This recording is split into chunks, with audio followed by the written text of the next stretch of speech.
Guys বিয়ার র্যাঙ্কে তো আসছে নতুন সিজন, কিন্তু আমার বিয়ার র্যাঙ্ক খেলতে ইচ্ছা করে না। কেন? কারণ বিয়ার র্যাঙ্কে সব কিল চোরে ভরা। টিমমেটে কিল চুরি করলেও মানা যায়, কিন্তু কিল যদি এনিমিতে চুরি করে সেইটা কি আর মেনে নেওয়া যায়? बात तो सही है। র্যাঙ্ক আপডেট আসার পরে আমি একটা ম্যাচ স্টার্ট করি।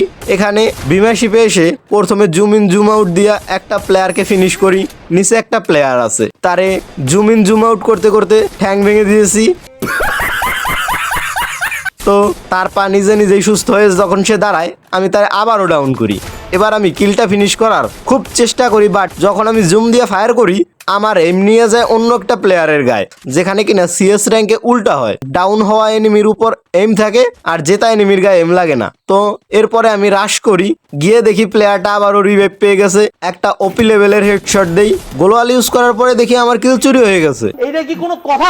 নেক্সট একটা প্লেয়ার আমাকে গাড়ির পাশ থেকে ফায়ার দিচ্ছে, তারে আমি প্রথম শট বডিতে আর দ্বিতীয় শট হেডে মারি। সামনে গিয়ে দেখি তার কিলো চুরি হয়ে গেছে। हमको सिर्फ फांसी का सजा चाहिए। ভাই বলেন বিয়ার র্যাঙ্ক কি আর খেলা যায়? এর চাইতে সিএস র্যাঙ্কই ভালো।